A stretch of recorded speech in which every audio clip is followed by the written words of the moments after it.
3 दिन से युद्ध लगातार जारी है। आगे क्या होगा इसको लेकर तरह तरह की आशंकाएं लगातार लोगों के जहन में। इन सब के बीच आपको बड़ी खबर दे दें, रूस पर जिस तरह से आर्थिक प्रतिबंध तमाम देशों की ओर से लगाए जा रहे हैं उसको लेकर अब रूस भड़क उठा है। आपको बताते चले, विदेशों में संपत्ति सीज होने पर रूस भड़क उठा है। विदेशों में संपत्ति सीज करने पर वैसा ही जवाब देने की बात उसकी ओर से कही जा रही है। एयर स्पेस को लेकर रूस की जवाबी कार्रवाई, पोलैंड, चेक रिपब्लिक के लिए एयर स्पेस उसने बंद कर दिया है, जबकि बुल्गारिया के विमान के लिए भी एयर स्पेस बंद करने का ऐलान उसकी ओर से किया गया है।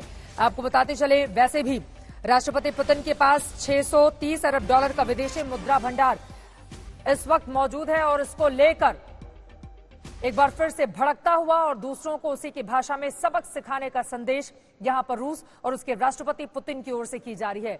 वहीं यूक्रेन पर हमले के बाद दुनिया भर के देशों ने रूस को चेतावनी दी है, लेकिन रूस ने परवाह नहीं की।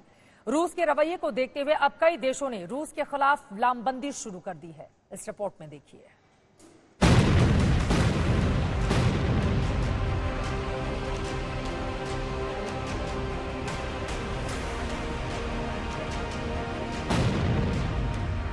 यूक्रेन में रूसी सेना बमबारूद बरसा रही है।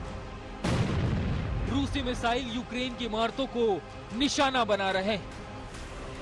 सबसे बड़ी जंग यूक्रेन की राजधानी कीव में छिड़ी हुई है, जहां रूस और यूक्रेन की सेना के बीच आमने सामने की टक्कर है।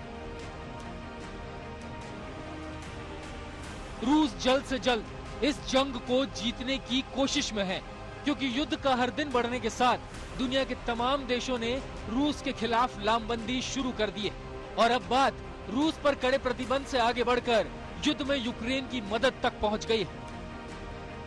फ्रांस के राष्ट्रपति इमानुएल मैक्रोन ने दुनिया भर के देशों को चेताते हुए कहा है कि सभी यूक्रेन में लंबे युद्ध के लिए तैयार रहें। इससे भी बड़ी बात यह है कि फ्रांसीसी राष्ट्रपति ने अपनी तरफ से यूक्रेन को हथियार और दूसरी सैन्य सामग्री देने का ऐलान कर दिया है। अगर फ्रांस यूक्रेन को हथियार मुहैया कराता है तो संभव है कि यूरोप के कुछ और देश भी यूक्रेन की सैन्य मदद के लिए आगे बढ़ेंगे और अगर ऐसा होता है तो आर पार वाली जंग के लिए हालात पैदा हो सकते हैं।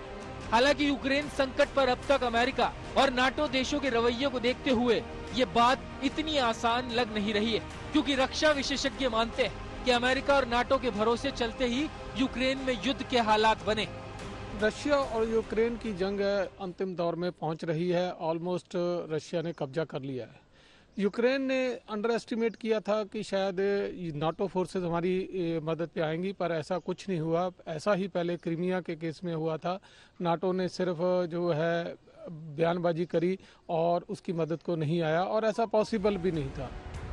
इस बीच अमेरिका ने रूसी राष्ट्रपति पुतिन, रक्षा मंत्री, विदेश मंत्री और रूस के आर्मी चीफ पर आर्थिक प्रतिबंध लगा दिया है। बुल्गारिया ने भी रूसी विमानों के लिए अपना एयर स्पेस बंद कर दिया है। जर्मनी, पोलैंड, लिथुआनिया ने भी रूस पर पाबंदी लगाने की तैयारी कर ली है।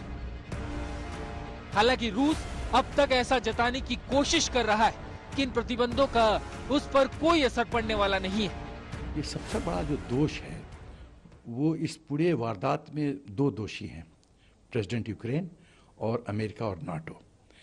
ये अमेरिका और नाटो ने जो फॉल्स विश्वास दिया था यूक्रेन को कि हम तुम्हारे साथ हैं, उसके आधार पे प्रेसिडेंट यूक्रेन ने पंगा लिया रूस के साथ। हुआ क्या? लड़ाई तो पुतिन तो उनकी तो जो इच्छा शक्ति है बहुत प्रबल है। उन्होंने तो फैसला कर लिया डू और डाई, हमको यूक्रेन में अमेरिका और नाटो को नहीं घुसने देना है, चाहे कुछ भी हमको प्राइस देना पड़े। इकोनॉमिक सैंक्शंस का जो वेपन था, हथियार, जो अमेरिका सोचता था उससे डर जाएगा, रूस नहीं डरा, वो उसके लिए तैयार था। यूक्रेन और रूस के युद्ध के बीच 3 अमेरिकी विमानों को यूक्रेन बॉर्डर पर रोमानिया के एयर स्पेस में देखा गया, जिससे इन बातों का अंदेशा जताया जा रहा है कि रूस के हर कदम पर दुनिया नजर बनाए हुए है और अगर हालात ज्यादा बिगड़ते हैं तो कभी भी कड़े जवाब का ऐलान हो सकता है। उधर यूक्रेन पर हमला करने के चलते संयुक्त राष्ट्र सुरक्षा परिषद में लाए प्रस्ताव पर रूस ने वीटो कर दिया। भारत ने रूस के हमले की निंदा तो की, लेकिन वोटिंग से परहेज किया और फिर बयान जारी कर वोटिंग न करने की वजह भी बताई। It is a matter of regret that the path of diplomacy was given up. We must return to it. For all these reasons, India has chosen to abstain on this resolution. युद्ध के तनाव के बीच जानकारों का कहना है कि भारत के अमेरिका और रूस दोनों ही देशों से अच्छे संबंध है। यही वजह है कि किसी पक्ष में खड़ा ना होकर भारत ने कूटनीति का सहारा लिया। भारत के रिश्ते अमेरिका से, रशिया से तो बहुत ही पुराने हैं और ईयू से संबंध सबसे अच्छे हैं। सबके साथ हमारा ट्रेड अच्छा चल रहा है। आर्म्स इक्विपमेंट भी इंपोर्ट कर रहे हैं, रशिया से तो बहुत साल से कर रहे हैं।